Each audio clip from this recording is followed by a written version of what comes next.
The In It Together with Lori Lynn Green talk show is a positive way to start your day. Ready for some encouragement? Yeah, let's do it. I'm pumped. Let's let the healing begin. Come be inspired, hear moving stories, even laugh out loud. Can't make heads or tail of what I'm saying. It's just incomprehensible. Life moves pretty fast. You don't stop and look around once in a while, you could miss it. You'll hear real people doing real things to make a real impact. You are heroes every day. Hear honest, compassionate, engaging issues you care about. You see people come together to do good in our community, and the more we come together, the more good we can do. Listen in and get started on redesigning your life and hear what's positive in Greater Manchester. Here's your happy host, Lori Lynn Green. Good morning, friends in Greater Manchester. Welcome to In It Together. We are so glad that you tuned in. If you'd like to find us on the web, you can go to inittogether.net. Listen live or to previous shows. Even link to our Facebook, our Twitter, YouTube, and LinkedIn. And if you like and follow us, you'll see that we are bringing out the best in people to influence positive change in this community and beyond. Today is It's a Wonderful Life with coach, speaker, and executive director of the John Maxwell team, Marc Major. And what are we talking about this morning, Mark? We're talking about building a winning culture. All right. Well, be back right after this. All you leaders out there, this is going to be a good show. Stay tuned. Marc Major knows that great coaches need constant training to be effective. As a certified coach, teacher, and speaker with the John Maxwell team, Marc can help you identify and activate your personal and professional goals. If you seek to do more and be more, look up Marc on the web at johnmaxwellgroup.com/MARC-Major or call 603-674-6818. Marc Major, growing leaders and adding value. Morgan Self-Storage has been serving Manchester and Salem, New Hampshire for over 15 years. Facilities are heated with security and video surveillance in well-lit hallways, easy access loading, and high-capacity elevators. With many sized units, portable trailers, and boxes for moving, we can meet your residential or business storage needs. 400 Bedford Street in Manchester or 8 Willow Street in Salem. Visit morganstorage.com or call us at 603-623-2000. Morgan Self-Storage, making self-storage secure, safe, and easy. Hi, this is Lori Lynn Green, Advancement Strategist and Coach Trainer at alphaadvancementstrategies.com. Join me Mondays at 9 a.m. where I'll talk about ways to help keep you moving forward in life. Only on In It Together with Lori Lynn Green.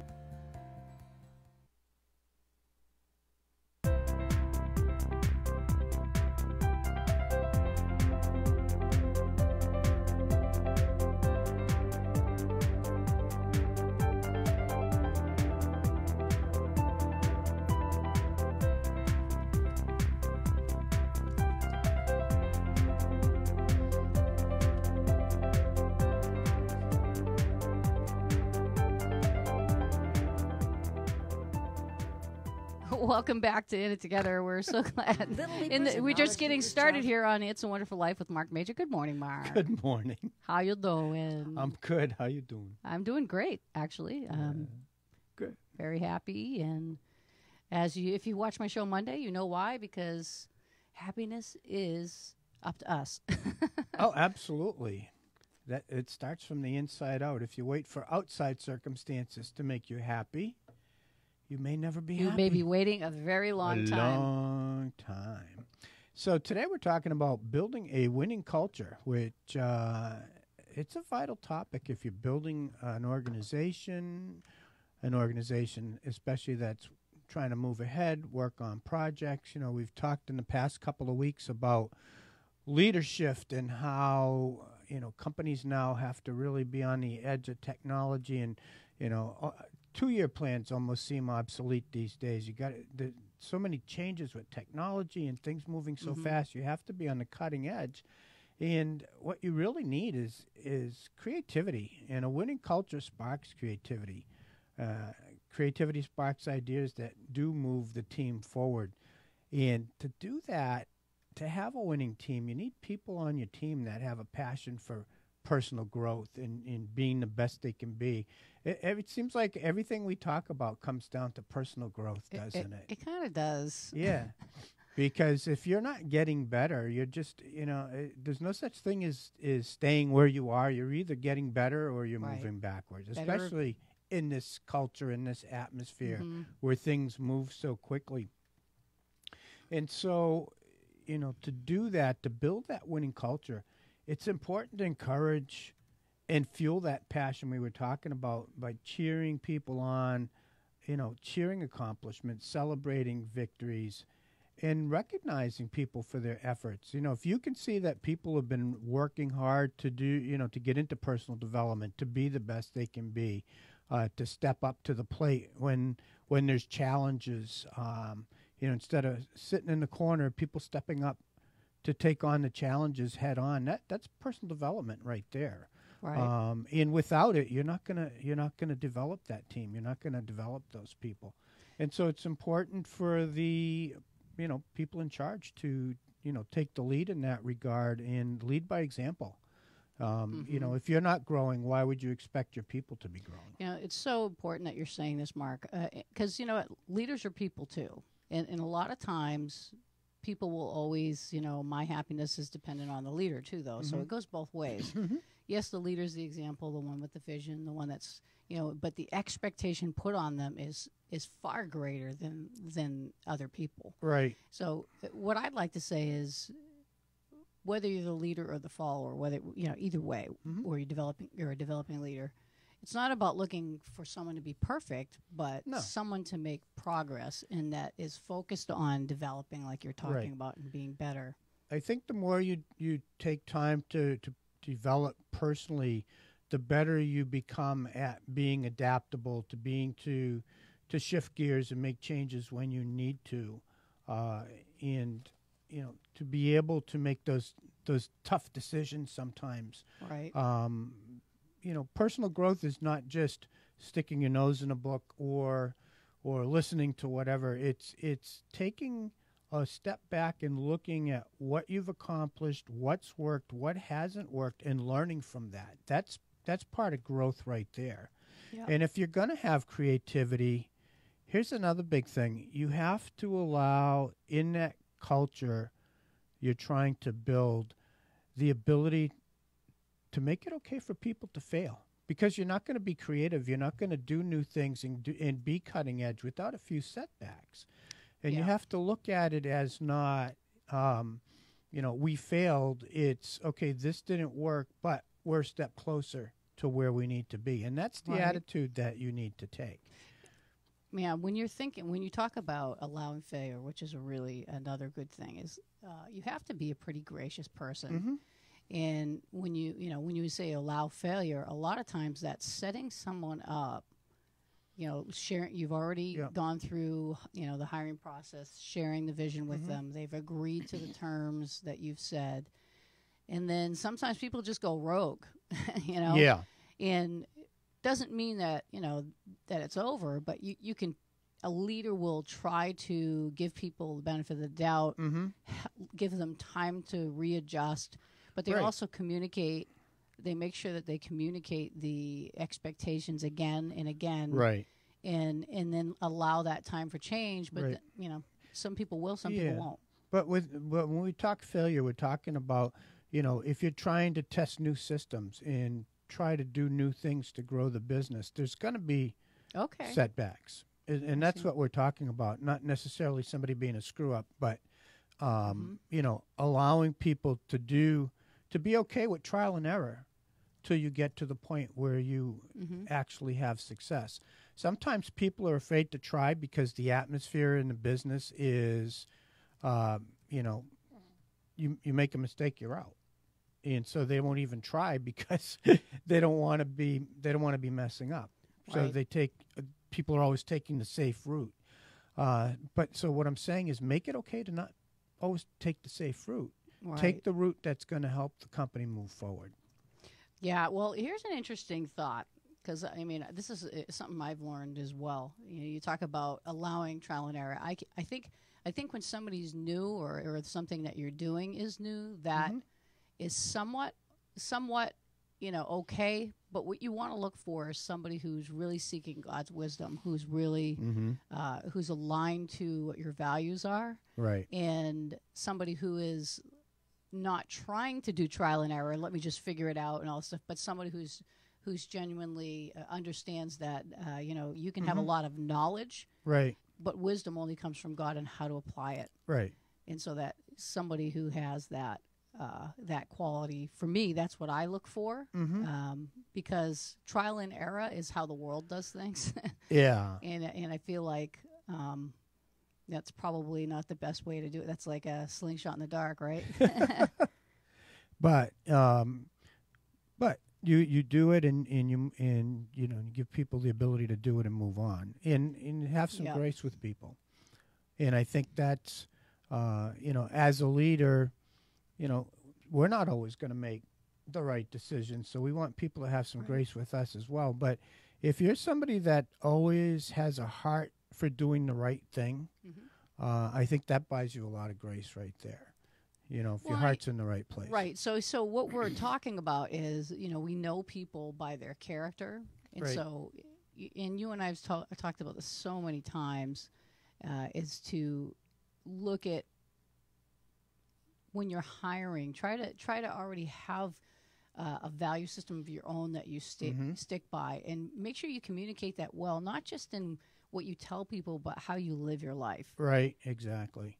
Yeah. And so, the other part of the creativity is to try to eliminate. You need to have rules and guidelines, but don't micromanage to the point, again, where people are going to feel uncomfortable trying new things or developing new things. You have to. Yeah, you want them to do that. You want them to do that. But it also has to fit in with your vision. So well, exactly. You can't change the vision, which can happen. So I look at it as guardrails. It's like, okay, we can deviate a little bit, but you got to stay in line 95% of the time. But sometimes the best discoveries are made when we do mess something up. Yeah, well, and the other part here is, collaboration is really important. Like, say you have, a leader or a boss or whatever it is, whether it's a company or an organization or something. It can be a church, too. You absolutely want to hear the feedback from the people. But I'm not saying that sometimes a vision won't evolve. Right. But it also, but some people really come in and they have their own vision, and we have always said this: when there's more than one vision, it's division. Well, right. In fact, I was reading this morning in Matthew that a house divided against itself doesn't stand, and I think that goes to with business, right? Oh, absolutely. But, so I think the vision stays the same. Plans can change. Well, but not the vision, because sometimes the plans you set in motion to reach a particular goal or whatever you're trying to do, you might find out that initial plan gets you 2 steps forward, but to move 5 and 6 steps forward, you gotta change things up a little bit and maybe add to or subtract some things you're doing. Again, you're seeing what works, what doesn't work, and let's take what works and let's move on down the road.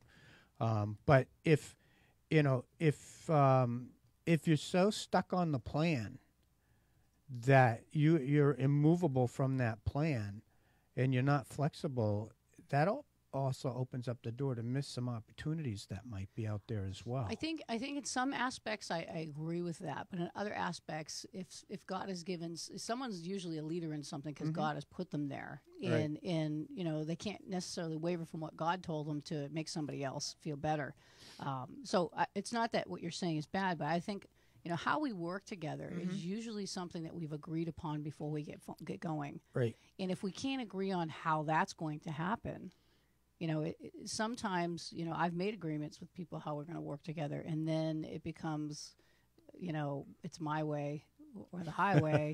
And I don't mean me, like other people, like, well, I want to do it this way. And there's room for that. Like I try to let people be who they are when they come in. I don't try to change them or anything like that. but like you said, welcoming the input. But this thing I'm learning is the collaboration aspect. Is first is we got to agree on how we're going to work together. Right. It's going to be you can when you're asking input and you're welcoming input. You're asking to show me some of the solutions you come up with, some of the options you've come up with. But ultimately, it's really the leader's decision what those are going to be. Right. And if the other person has a hard time with that, then I don't know, how that works. Yeah. I still come back to, when you're trying to collaborate, that's why I love to do mastermind groups. Because you can input all those different ideas but come up, and hopefully each idea is building upon the other, where you're up-leveling things to the point where, instead of several good ideas, now you have one or two really great ideas. And that's the whole thing behind the collaboration. I can give you a perfect example of, how that takes place. I remember years ago when I was selling advertising. I would work with people, find out their needs, ask a lot of questions, and design programs for them to promote their businesses. And they would be working, but then even beyond that, you're trying to up level. So, I would meet with, my team, people on the air, production managers, people like that, saying, okay, this is working, but how can we even, drive more business to them? Is it, do we do a remote broadcast? Do we do an on-air promotion for them where maybe they're doing a giveaway or something like that? So you're always looking to up-level ideas.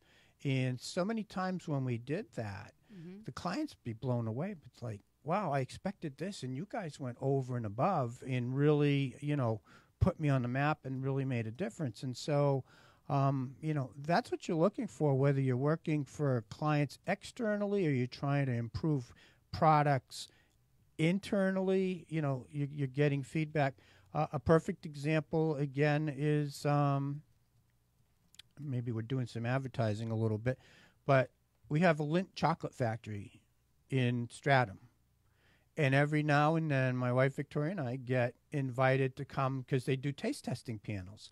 Before they actually put new product into production, they have people come in, they do taste testing, they do all this stuff, and they gather all this data, and then they take the best information so they can put out the best product. And, that comes from input in people, but again, it's up to the people in charge to say, okay, based on the best information that we have, here's what we're going to do. And if you've ever tasted any of their chocolate, they do a pretty good job. In fact, sometimes we eat too much of that stuff. But like you said, I like the organic feel, like you're talking about, that sometimes ideas build upon other ideas. So we got to look at when we're in a collaboration or a mastermind group, like you're talking about. It's not, nothing's set in stone. It's kind of like, let's talk some ideas out, and then nobody gets offended if we don't use theirs, but we pull on the ones that fit the main goal. And if you make the main goal clear, then it's apparent to everyone. Right, because even though you didn't use a particular person's idea, that idea might have triggered some thoughts with the other people to, well, how about that? Let's try this. That's good, but let's try this. This is even better.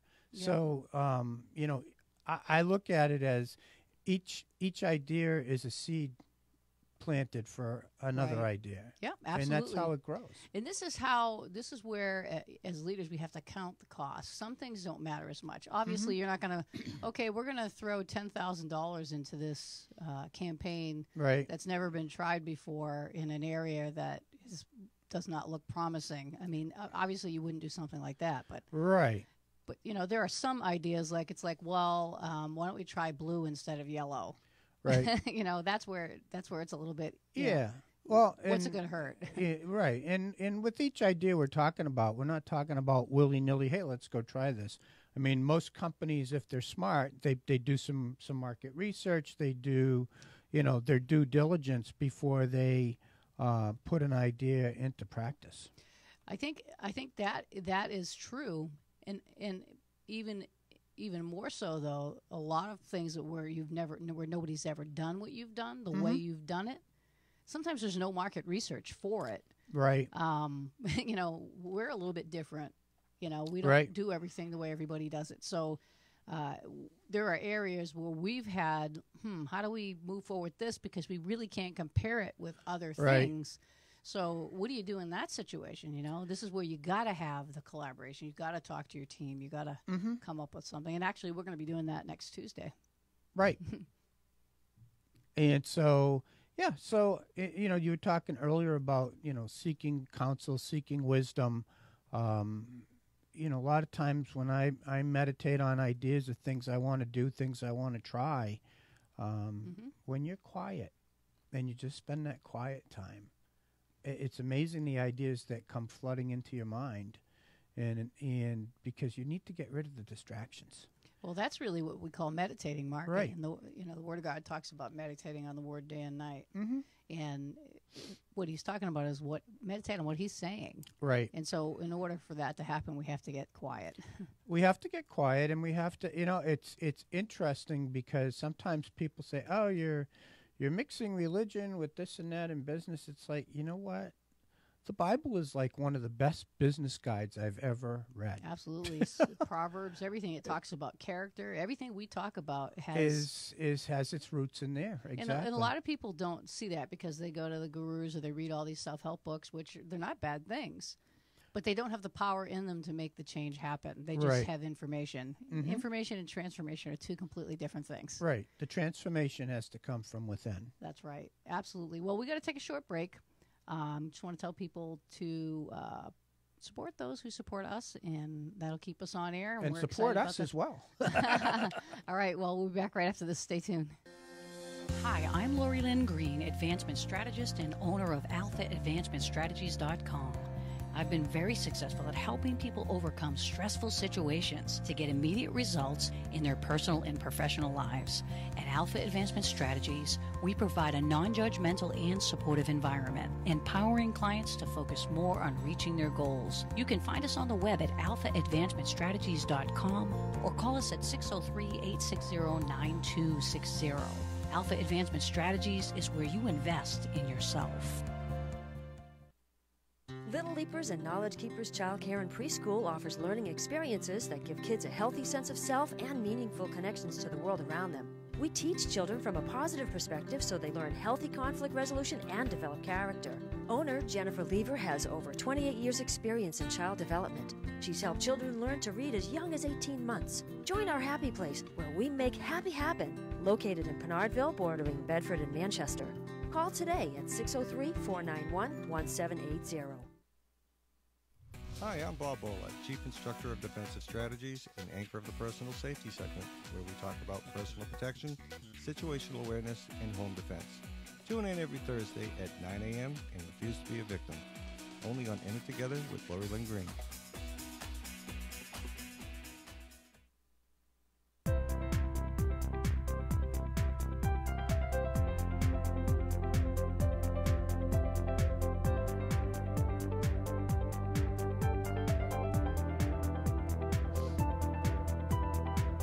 Welcome back to In It Together in the midst of It's a Wonderful Life, talking about, forget the title of this, Mark, creating a winning culture. Creating a winning culture. And that can be at a business, that can be in an organization, that can be in a church, that can be anywhere. It's any organization. I don't care if you're leading a business, a church, Yep. the Boy Scouts, whatever it is. You know, to be successful, you need to have that culture where everybody feels. You know, the bottom line for me comes down to people want to feel valued. Right. And if you do that and you create an atmosphere where people feel valued and they feel, accepted for who they are, their ideas are welcome. And so, that's going to encourage people to want to put out their best. And that's what we're looking for is to value people, let them know they're valued so that they're encouraged to come and bring their best every day. Yeah. And if they don't feel that way, they're just going to show up, put in their time, and go home at 5 o'clock. Well, it's because, like we were saying before, we were talking a little bit on the break when you were saying how there are people who micromanage, and I agree. There are, and sometimes the people that are complaining about that, though, are the very ones who don't understand the vision. Right. Because they just want to do things their way. Well, you don't let anybody help you, or you don't let anybody work for you. And it's like, well, wait a second. And that's where the question comes in a leader, where you say, okay, tell me what you think the vision of all this is. Right. And see if they get it. And make sure everybody's on the same page. Because the liberty for the exchange of ideas comes after you understand the vision or the goals. You can't just have, a say when you're not really buying into what that vision is. Right.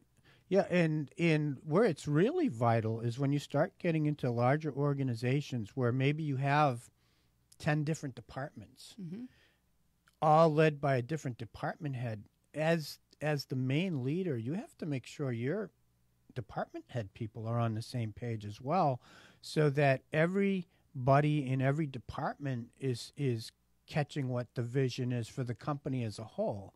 Because you could have 9 divisions going perfectly and one's off, it's going to mess up the whole works. And this is, we always say we're only as good as our weakest link. Right. And so leadership training, and this is where leadership training is important, where you find who are the key people that have the vision. And sometimes it's not the people that have a title, by the way.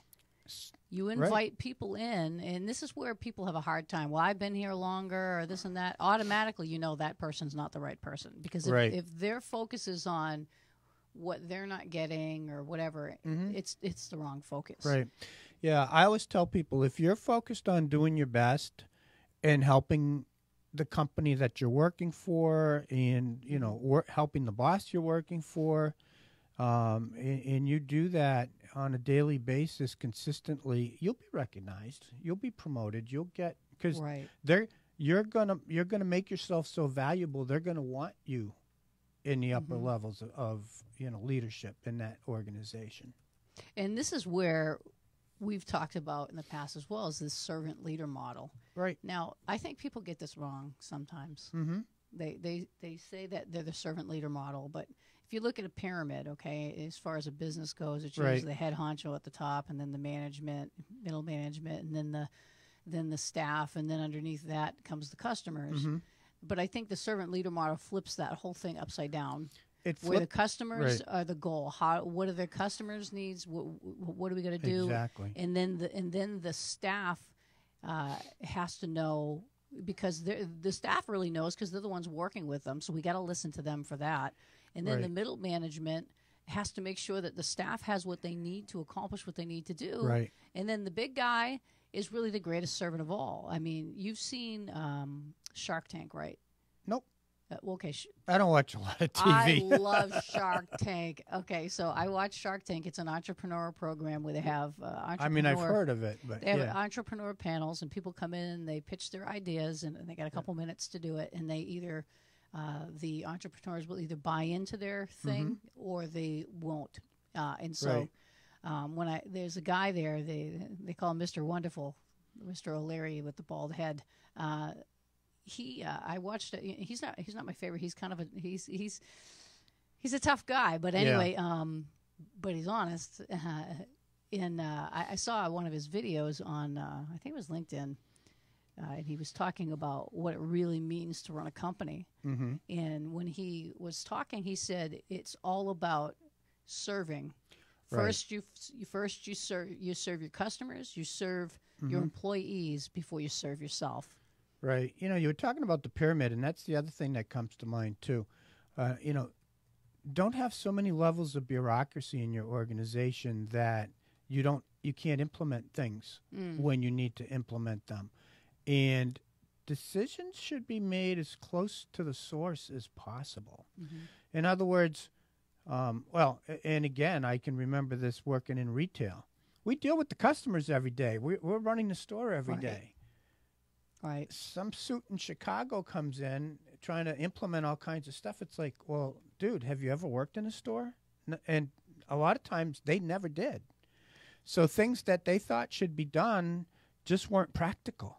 Absolutely. Wow. This is key what he's talking about right now. Bureaucracy. I like this word, and just for my friend, if she ever watches this, my good friend, she knows who she is. She's a what I call You know who you are. She's my grammar Nazi that really she helps me if I make a mistake on social media and stuff. She'll text me, and I'm like, "Thank you, appreciate that." Sometimes there's typos, and you're just going too fast. But I spelled bureaucracy. It's BUREAUCRACY. There you go. It's a system of government in which most of the important decisions are made by, certain people and not others. Mm-hmm. And usually the people making the decisions aren't really the people that should be making decisions. Again, they have a title, whatever, but they're not really the people that are savvy enough. Yeah. I call it boots on the ground. You want to know what's going on? I always laugh, too, at politicians that are making millions of dollars a year, and they go, well, Ted Kennedy comes to mind. Yeah, I can relate to the little guy. It's like, you don't even go do your own grocery shopping. How do you know what it is, what, normal people deal with every day? What it costs at the grocery store, what it costs to fill your car up. It depends with where gas, you live, I guess. et cetera, and it's like. If you live in one of the liberal states, it costs a lot. I'm just being honest. You ever go to Hawaii? I have family that live there. That's part of my lineage right there. And they have certain vouchers for those who actually are residents there. Right. Where the people that normally go shopping and pay $10 a gallon of milk, they get a voucher so they wouldn't have to pay that much for it. But it's pretty ridiculous. Yeah. So as we're talking about creating a winning culture, I think about as a leader, some of the leaders that I've been under in my lifetime, the things that have stood out the most to me, number one, isn't that they're perfect, but they're people of great humility.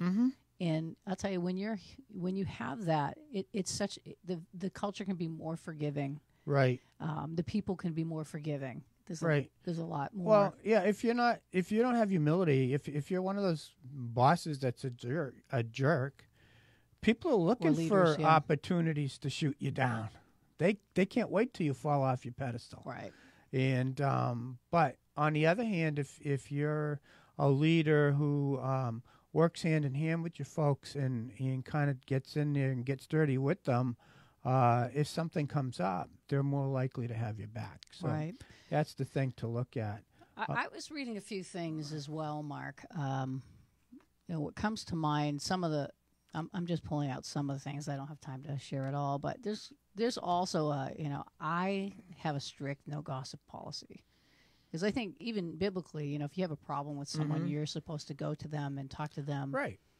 And to me, that's toxic. Right. Oh, that's just poison in the water right there if you have gossiping going on. So if you want to create a culture that we're talking about, a winning culture, it has to start with you. You can't be talking to different employees or different people working with you about other people working with you. Yeah. I've made this mistake. Well, if somebody's gossiping to you about somebody, what's the first thing in your mind? Well, I wonder what they're talking about me when I'm not around. Right? Yeah. So it creates an atmosphere of distrust right there, and you can't work that way. Yeah, and I'll tell you something, a good leader will recognize this in themselves. I've recognized it in myself before, where there's a difference between I'm talking to you about this because I need your help with it. Let's pray for the person and encourage them. And sometimes I won't even share all the details because I don't want to influence someone else's thinking about someone else in a bad way. But for your own self, especially when you're working with mature adults, it's like, look, I'm struggling with this. Here's, I don't want to get critical about it. We have to, self-examination is very important when it comes to being a leader in this kind of a winning culture that you're trying to create. I mean, can I tell you something? I've had times when people have come to me talking about somebody like, oh my God, you don't even want to get near this person and so forth. But I learned that you have to take people individually and connect with them personally. Because some of those people that I was warned off about, it turns out they were perfectly fine. And in fact, they were pretty great. But just the person who's bad-mouthing them had an issue. And so you can't take people's words. You have to judge people on their merits and by knowing them personally. I think the last thing I really wanted to talk about. Can I share before you do that? Yeah, go ahead. There's a comment on what we were saying. Oh, okay. So I want to. Tanya says, leading by example, definitely, and having an open communication. Absolutely, Tanya. Thank you for that. Yeah. I was going to say, too, the other thing with a winning culture and having the creativity and doing stuff is being prepared ahead of time. And by that, I mean you want to always be prepared for when opportunities present themselves. Because if you're not, for example, I do a lot of writing, and I'm sure you do a lot of writing as well. I have on different moments. topics, on different things, and I do it intentionally so that if somebody comes to me and they say, "Can you come and speak, or can you come and coach?" and this is what I need, I've already got some material developed. In fact, it didn't happen, but there was a potential speaking engagement a few weeks ago that I found out about it on a Wednesday, and the engagement was on Friday. But I already had stuff that I could just put together and do. Right. But now if I never prepared ahead of time, it's like preparing your crops ahead of time for when it rains. This is key. Like stuff grows. I don't call a team meeting together and then show up and let it just kind of go whatever way it goes. You have to be prepared. Absolutely. I always do that. So here's another thing I was reading. I know we only have like a minute here, but we're talking about creating a culture. 10. That's good. The no gossip policy is huge for me. Like you said, allowing room to grow. But as a good leader, it's not you're a boss. It's more you're a coach and a sounding board. And you will, to me, that's better. If someone comes to you, hey, I had this idea. What do you think of this? And it's like, hey, I like this part, but the reason this part won't work is because, and you have the vision. You keep feeding them the vision of why. Always give the why, right? Right. Never say, I told you so. Always say, I'm grateful you tried something. We can learn from this. Don't get discouraged. Keep going. Right. We want to, and the other thing is creating an environment where we really have fun and enjoy the time together.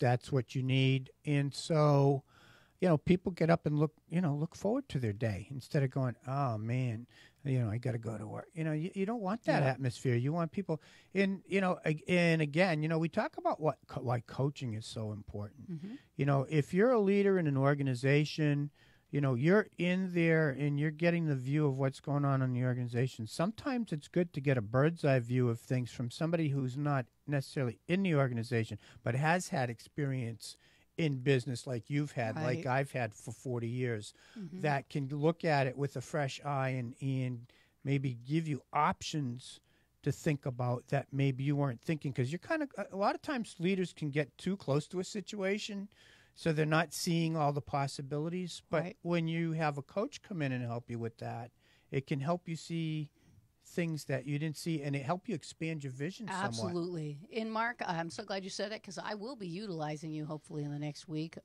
We have a team meeting coming up, and I think that would be great to implement some of those things in there. So we'll have to chat. Let's chat. Let's chat. Well, unfortunately, we are out of time, though, today, and it's been a good topic. I hope that those of you listening have gotten something out of this today for creating a winning culture in your environment. It could be even at home, right? It starts at home. Everything starts at home. It does. And so, and if you had questions on today's show, feel free to message Lori or myself. I'm on Facebook as well, or give me a call, 603-674-6818, or marc.major@comcast.net. Be glad to talk to you. Absolutely. All right. Thank you, Mark. If you want to join us tomorrow, Bob Bollard from Defensive Strategies Master Trainer will be here tomorrow helping us to refuse to be a victim. We'll be back tomorrow, 9 a.m. And have yourself a blessed day. And remember, we are in it together.